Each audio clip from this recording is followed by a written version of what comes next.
Hello students, how are you? I hope you all will be fine. कैसे हैं आप सब? जैसा कि मैं आपको कल पढ़ा चुकी हूँ, कल मैंने आपको पढ़ाया था ये नरेशन, इसका फर्स्ट पार्ट यानी कि एजरेटिव सेंटेंस। ये मैं आपको बता चुकी हूँ कि इसमें क्या क्या होता है, कैसे कैसे होता है। हम दैट का यूज़ करते हैं, इन्वर्टेड कॉमास को रिमूव करते हैं, फिर हम और कौन कौन सी फॉर्म्स को कैसे कैसे यूज़ करते हैं। ठीक है, first person, second person, third person का यूज़ बताया है। और अगर आपने अभी तक ये अफर्मेटिव नहीं समझा है तो आप हमारी वीडियो के डिस्क्रिप्शन बॉक्स में जाकर इसके लिंक में सर्च करके हमारे प्रीवियस वीडियो को यानी कि इसके फर्स्ट पार्ट को, नरेशन के फर्स्ट पार्ट को देख सकते हैं और अफर्मेटिव को समझ सकते हैं। और आगे समझने के लिए हमें वो पहले वाला वीडियो देखना बहुत ज़रूरी है, इसलिए उसको देखें, समझें। लाइक और सब्सक्राइब और शेयर करना तो बिल्कुल ही ना भूलें। आपके लाइक करने से, आपके सब्सक्राइब करने से, शेयर करने से चैनल को प्रमोशन मिलता है और सबसे बड़ी बात कि हमें मोटिवेशन मिलता है, मुझे मोटिवेशन मिलता है आपको पढ़ाने के लिए। ठीक है, तो मैं आपको सिखाऊंगी आगे आज आपको इंटेरोगेटिव सेंटेंस की नरेशन में इंटेरोगेटिव सेंटेंस का यूज़ कैसे करते हैं। ठीक है, तो सबसे पहले क्या होता है इंटेरोगेटिव सेंटेंस में, अगर सिंगल इंटेरोगेटिव, आप समझते हैं सिंगल इंटेरोगेटिव और डबल इंटेरोगेटिव। सिंगल इंटेरोगेटिव जैसे कि आप जानते हैं जिसमें हेल्पिंग वर्ब से इंटेरोगेटिव सेंटेंसेस स्टार्ट होते हैं। ठीक है, जिनके हिंदी सेंस में ज़्यादातर क्या होता है, क्या वर्ड से क्वेश्चन पूछा गया होता है कि क्या आप ऐसा करते हैं, क्या आप जा रहे हैं, क्या आप खा रहे हैं। ठीक है, तो जो क्या वर्ड से स्टार्ट होते हैं वो सिंगल इंटेरोगेटिव कहे जाते हैं। और नेक्स्ट होता है आपका डबल इंटेरोगेटिव। तो पहले हम समझेंगे सिंगल इंटेरोगेटिव में क्या होता है। सबसे पहले इसमें हमारा जो सैड और सैड टू होता है वो चेंज होता है आस्क्ड या इंक्वायर्ड में चेंज हो जाता है। ठीक है, जैसे पीछे हमारा टेल या टोल्ड या टेल्स में चेंज हो रहा था, अभी यहाँ पर किस में चेंज होगा, आस्क या इंक्वायर्ड में। क्लियर है। इसके बाद कंजक्शन हमारा पीछे यूज़ हो रहा था दैट, यहाँ पर हमारा यूज़ होगा इफ़ या वेदर। ये दोनों अलग अलग है। ठीक है, या तो इफ़ यूज़ होगा या फिर वेदर यूज़ होगा। ठीक है, क्लियर है आपको। अब हम बात करेंगे डबल इंटेरोगेटिव की। एज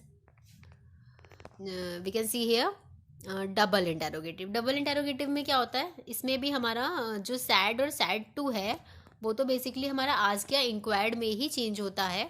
ठीक है, इसके बाद जो कंजक्शन है उसकी जगह पे क्या होता है, WH word plus subject plus helping verb use हो जाता है। मतलब कंजक्शन कह सकते हैं या कह सकते हैं कि हम उसके सेंटेंस को बनाने का फॉर्मूला या तरीका, ठीक है, इस तरीके से यूज़ करते हैं। अभी मैंने आपको सिर्फ इसके जो सिंपली रूल्स हैं वो बताए हैं। अब मैं आपको इसको एग्जांपल से समझाऊंगी जिससे आप बहुत बेहतर समझेंगे और बहुत अच्छे से आपको ये कॉन्सेप्ट क्लियर हो जाएगा। ठीक है, अब आज हमें क्या करना है, इसको बहुत अच्छे से क्लियर करके समझना है। ठीक है, तो अब हम इसे समझेंगे। They said to me, will you help us. Okay, अब यहाँ पे क्या हो रहा है, हेल्पिंग वर्ब से स्टार्ट हो रहा है, दैट मीन्स ये सिंगल इंटेरोगेटिव है। ठीक है, यहाँ पे क्वेश्चन मार्क आएगा। ठीक है, तो अब ये चेंज कैसे होगा, सैड टू का क्या हो गया, आस्क्ड हो गया। ठीक है, और यहाँ पर कंजक्शन लग गया आपका इफ। ठीक है, if I would help them, they asked me if I would help them, will का वुड हो गया। ठीक है, आप ये सिंपल जो मैंने आपको पहले पीछे भी बताए हुए कि विल का वुड हो जाता है। ठीक है, छोटे छोटे चेंजेस जो हैं वो आगे एज इट इज़ चलते रहेंगे। जो नए नए रूल्स बताऊंगी वो ऐड होते रहेंगे और जो पीछे रूल्स बताए हुए हैं वो सारे एज इट इज़ आपके फॉलो आप करते जाएंगे। ठीक है, अब हम देखेंगे इसका दूसरा एक example. She said to them what are you doing here. अब ये क्या हो गया, डबल इंटेरोगेटिव, WH से स्टार्ट हो रहा है। ठीक है, तो मैंने बताया था इसको बनाने का तरीका क्या होता है, अभी मैंने 2 मिनट पहले बताया था, WH वर्ड सब्जेक्ट और हेल्पिंग वर्ब। ठीक है, तो यहाँ पर भी वही हुआ है, WH वर्ड, ठीक है, सब्जेक्ट हेल्पिंग वर्ब। ठीक है, उसके बाद एज इट इज़ हमारा वैसे ही आ जाता है। ठीक है, तो यहाँ पर भी हमारा वैसे ही होता है, यहाँ पे क्वेश्चन मार्क आएगा। ठीक है, तो इस तरीके से सैड टू हमारा आस्क्ड में चेंज हो गया। ठीक है, दैम के बाद जस्ट WH, उसके बाद सब्जेक्ट, फिर आपका हेल्पिंग वर्ब, फिर उसके बाद जो भी ऑब्जेक्ट है आपका वो ऐड होता रहता है। ठीक है, क्लियर है आपका कैसे बनेगा। कैसे आपका इंटेरोगेटिव चेंज होगा, आस्क्ड या इंक्वायर्ड में चेंज हो जाएगा आपका सैड या सैड टू, ठीक है, जैसे यहाँ पर हुआ है, यहाँ पर हुआ है, ठीक है। I hope you better understand. फिर इंटेरोगेटिव में आपका अभी इतना ही आता है, ठीक है, आपको इतना ही इसमें करना है। अब हम समझेंगे इम्पेरेटिव सेंटेंस, ठीक है। इम्पेरेटिव सेंटेंस में क्या होता है, in the sense of order और कमांड। अगर बात हो रही है उस सेंटेंस में जो सेंस निकल रहा है वो निकल रहा है आपका ऑर्डर या कमांड का, ठीक है। तो उस ऐसे सिचुएशन में क्या करते हैं हम, सैड या सैड टू को किस में चेंज करते हैं, ऑर्डर्ड या कमांडेड में, ठीक है। और अगर सेंस आ रहा है रिक्वेस्ट या काइंड का, काइंडली का, तो आप सैड या सैड टू को चेंज करते हैं रिक्वेस्टेड में, ठीक है। और सेंस आ रहा है आपका एडवाइस देने का या सजेशंस का, तो आप क्या करेंगे, सैड या सैड टू को किस में चेंज करेंगे, एडवाइज्ड या सजेस्टेड में। और कंजक्शन यूज होता है हमारा टू। क्लियर है। इस तरीके से ये इंपेरेटिव सेंटेंस के कुछ रूल्स है, सिंपल रूल्स, ठीक है। अब हम आगे देखेंगे इसके एग्जाम्पल्स, जिससे कि हम और अच्छे से बेहतर क्लियर कर पाएंगे, ठीक है। They said to me do your work. अब ये एक तरीके का ऑर्डर हो गया, ठीक है। तो हम इसके लिए सैड टू की जगह क्या यूज करेंगे, ऑर्डर्ड, ठीक है। They ordered me to do my work. तो उन्होंने मुझे ऑर्डर दिया मेरा वर्क करने के लिए। तो मतलब हमने क्या किया, सैड टू को ऑर्डर्ड में चेंज कर दिया। तो और यहाँ पर हमने कंजक्शन क्या यूज़ किया, मी और डू के बीच में टू, ठीक है। तो ये they ordered me to do my work, ठीक है। तो इस तरीके से जैसा कि मैंने बताया अभी, आपके सिंपल वही रूल्स यूज़ होंगे। सैड टू की जगह आपका ऑर्डर्ड यूज़ हो गया और यहाँ पर कंजक्शन यूज़ हो गया हमारा टू, ठीक है। क्लियर है ये आपको। इसके बाद हम देखेंगे नेक्स्ट एग्जाम्पल, जैसा कि यहाँ हम देखते हैं, she said to them please help me. She requested. अब यहाँ पर क्या हो गया, प्लीज़ हेल्प मी, प्लीज़ आ गया, मतलब कि वो रिक्वेस्ट कर रही है। तो यहाँ पे इसलिए सैड टू किस में चेंज हो गया, रिक्वेस्टेड में चेंज हो गया।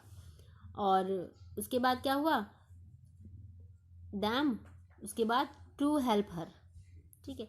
मैंने बताया था ये पीछे इसके अकॉर्डिंग ही चेंज होता है, ठीक है।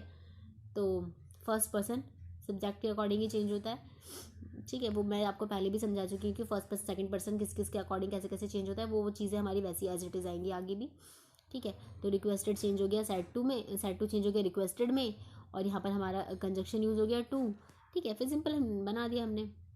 अब आगे देखो, he said to them concentrate on their study. अब ये कंसंट्रेट ऑन देयर स्टडी ये क्या हो जाएगा, एडवाइस हो गई एक तरीके की। तो he advised them to concentrate on their study. Clear है आपको, बहुत सिंपल है, कुछ भी इसमें ज़्यादा आपको कैलकुलेशन करना या बहुत ज़्यादा दिमाग लगाने की ज़रूरत नहीं है। बहुत सिंपल वे में आपको समझा रही हूँ कि आपको सिंपली आप सुन भी लेंगे ना, आपको समझ लेंगे, बस बहुत अच्छे से समझ लेंगे, ठीक है। अब यहाँ पर भी वही है, she said to me do not make a noise in the class. अब ये ऑर्डर हो गया, ठीक है, नॉट टू। अब हाँ ये भी ध्यान रखना आपको, जैसे डू नॉट होता है ना, तो वहाँ पर हम नॉट टू कर देते हैं, ठीक है। ये ध्यान रखना है आपको, जहाँ भी डू नॉट होता है वहाँ पर हम नॉट टू कर देते हैं, मतलब जहाँ पे नेगेटिव आता है वहाँ हम नॉट पहले लगा देते हैं और टू को बाद में लगा देते हैं, ठीक है। फिर चाहे वो डू नॉट हो चाहे और कुछ हो, ठीक है। आगे देखेंगे हम लेट। लेट का जब यूज़ हो रहा होता है तो सैड या सैड टू को सजेस्टेड या प्रपोजल में चेंज कर देते हैं। कंजक्शन यूज़ होता है दैट एंड टू। कैसे यूज़ करते हैं हम आगे एग्जाम्पल्स में देखेंगे। Use of that, if after let us is given then let us is removed and in place of let us, मतलब कि जब सेंटेंस में क्या होता है, लेट अस दिया होता है, ठीक है। अभी हम ये लेट वाला ही पढ़ रहे हैं कि जब इसमें क्या होता है, हमारा लेट अस दिया होता है तो हम लेट अस को रिमूव कर देते हैं और उसकी जगह दैट, उसके बाद दे वी जो भी है वो यूज़ करते हैं, फिर शुड और वर्ब की फर्स्ट फॉर्म यूज़ करते हैं। क्लियर है। एग्जाम्पल देखेंगे, he said let us drench in the rain, ठीक है। तो अब यहाँ पर भी क्या होगा हमारा, वही जो मैंने आपको बताया।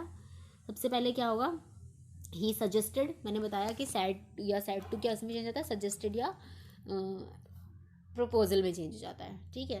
तो यहाँ पे सजेस्टेड में चेंज हो गया, ठीक है। सेंस के अकॉर्डिंग जाते हैं हम, अगर सेंस सजेस्टेड में आ रहा है तो सजेस्टेड, प्रपोजल में आ रहा है तो प्रपोजल, ठीक है। तो क्या होता है यहाँ पे, सजेस्टेड आ गया। अब दैट हमारा कंजक्शन यूज़ हुआ, ठीक है। और उसके बाद लेट अस हट गया हमारा दे और शुड, ठीक है। जैसे कि मैंने अभी बताया कि दे और शुड यूज़ हो जाता है, ठीक है, जैसा मैंने यहाँ पे बताया था अभी। और उसके बाद एज इट इज़ हमारा सेंटेंस बन जाता है। Let us go outside, I suggested to let her sing a song. ठीक है, वेट सॉरी, ये ना एक मिसप्रिंट हो गया है। ठीक है, इस पर हम ध्यान नहीं देंगे, हम ध्यान यहाँ देंगे। आई sad let us go outside. ठीक है, तो इसका क्या बनेगा हमारा, ये हो जाएगा आपका आई सजेस्टेड तक तो ठीक है आपका। ठीक है, ये आई सजेस्टेड, ठीक है, ये सेंटेंस किसी और का ले लिया। आई सजेस्टेड, जैसे कि हमने यहाँ किया था वही काम यहाँ भी करना है। I suggested that we should go outside. क्या हो जाएगा यहाँ पे, वी शुड गो आउटसाइड, उसके बाद गो आउटसाइड। ठीक है, एज इट इज़ क्लियर है आपको ये भी। इसके बाद हम आगे देखेंगे यूज़ ऑफ टू। टू का यूज़ कैसे हो जाता है यहाँ पे, if after let's is not given. ठीक है, मतलब वहाँ पे मैंने बोला ना कि दैट और टू का यूज़ होता है, तो दैट का यूज़ कब होता है और टू का यूज़ कब होता है वो देखना है हमें। ठीक है, if after let's not given, let me them him her it then let's is not removed before let to is used. मतलब अगर लेट के बाद अस नहीं दिया हुआ है, अगर अस दिया होता है तो हम उससे लेटस को रिमूव करके क्या यूज़ कर लेते हैं, that.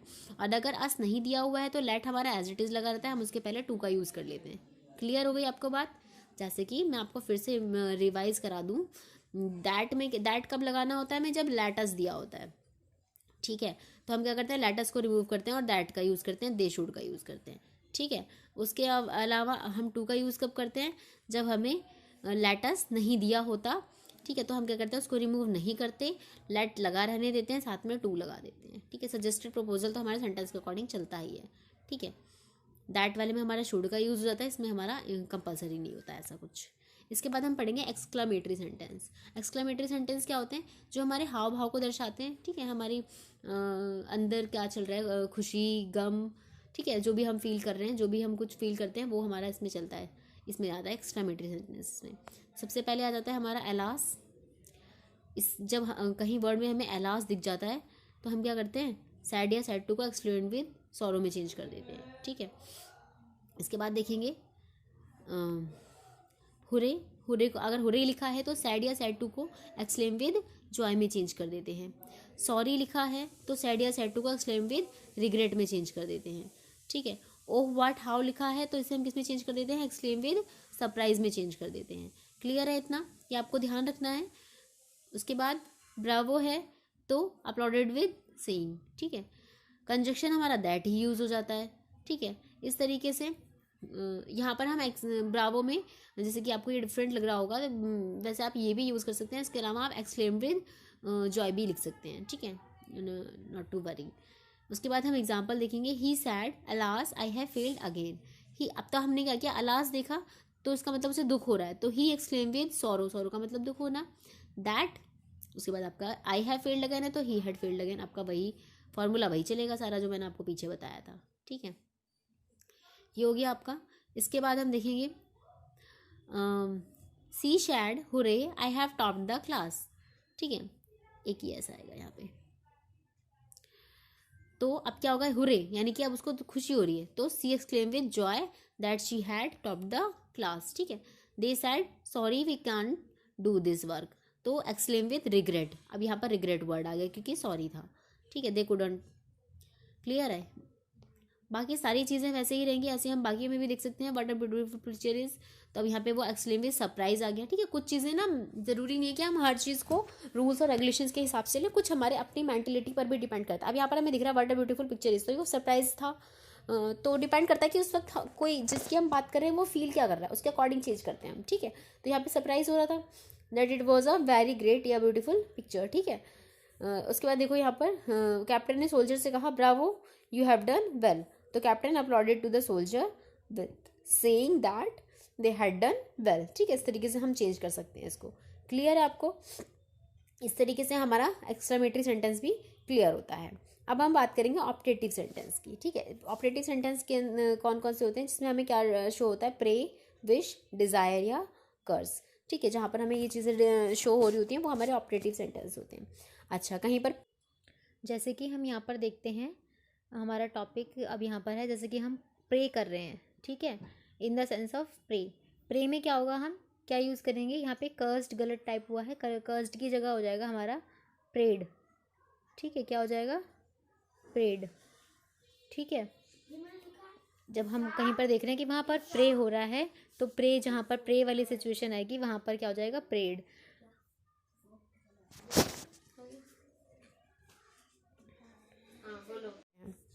In the sense of wish या डिज़ायर, ऐसी सिचुएशन में हम क्या करते हैं, सैड या सैड टू को विश्ड या डिज़ायर्ड में चेंज कर देते हैं। और जहाँ पर कर्स हो रहा होता है वहाँ पर हम सैड या सैड टू को कॉज्ड में चेंज कर देते हैं। क्लियर है आपको ये। उसके बाद कंजक्शन हमारा वही दैट ही यूज़ होता है। एग्जाम्पल देखेंगे, she said may God bless you, अभी एक तरीके से प्रेयर हो रही है तो शी प्रेड आ जाएगा। That God may might, she may का तो माइट हो ही जाता है, मैंने आपको पहले ही बताया, ब्लेस यू। ठीक है, she he sad may you become a doctor, अभी क्या एक डिज़ायर है। ठीक है, तो इच्छा है, डिज़ायर कह सकते हैं, विश कह सकते हैं। तो he wish that he she might be become a doctor. ठीक है, ये हो गया आपका। इसके बाद देखेंगे अब यहाँ पर ये क्या कर रहा है, they said may you fail in the exam, अभी एक तरीके से श्राप देने की तरीके से हो गया, मतलब किसी के लिए बुरा सोचना। तो they curse that he she might fail in the exam. Clear है आपको ये भी। अब आई थिंक आप बहुत अच्छे से समझ चुके होंगे इन 5 सेंटेंसेस को। So keep supporting Adarsh learning academy as you have done. तो आपको मैं ये बता दूं कि ये जो नरेशन है, आज हमारा जो पार्ट 2 था, ठीक है, वो भी हमने फिनिश कर लिया है। आई होप उसको आपको ये बहुत अच्छे से समझ में आया होगा। आपको ये कितना समझ में आया, कितना पसंद आया, आप इसको कमेंट बॉक्स में ज़रूर बताएं। और ऐसे ही आगे अगले नए नए वीडियोस अच्छे और ज़्यादा सीखने के लिए और ज़्यादा पढ़ने के लिए सब्सक्राइब करते रहें। और सब्सक्राइब तो आपने कर ही दिया होगा, और अगर नहीं किया है तो ज़रूर कर दें। और अपने फ्रेंड्स से, दोस्तों से, बाकी सभी स्टूडेंट्स से जो पढ़ना चाहते हैं एक सिंपल वे में, एक अच्छे वे में और एक ईजी तरीके से, और शायद इतना अफोर्ड नहीं कर पाते हैं कि वो इतनी ट्यूशन की फीसेस वगैरह दे सकें, तो उनके लिए ये बहुत ज़रूरी है कि आप इस चैनल से जुड़ें और नए नए वीडियोस से इजी तरीके से आप सिंपल कॉन्सेप्ट को बहुत अच्छे तरीके से समझें। ठीक है, तो लाइक, सब्सक्राइब और शेयर करना ना भूलें। बेल आइकन को ज़रूर दबाएं जिससे कि आपको आगे आने वाली नई वीडियो का नोटिफिकेशन मिलता रहे। Thank you so much. This is your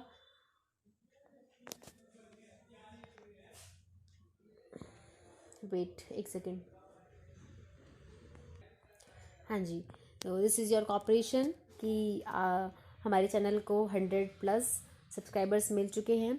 आपका सपोर्ट इसी तरीके से मिलता रहेगा तो आगे शायद चैनल और ज़्यादा और अच्छे से और इम्प्रूव करे, और ज़्यादा सब्सक्राइबर्स हो जाएं और बहुत ज़्यादा लोग इससे जुड़ जाएं।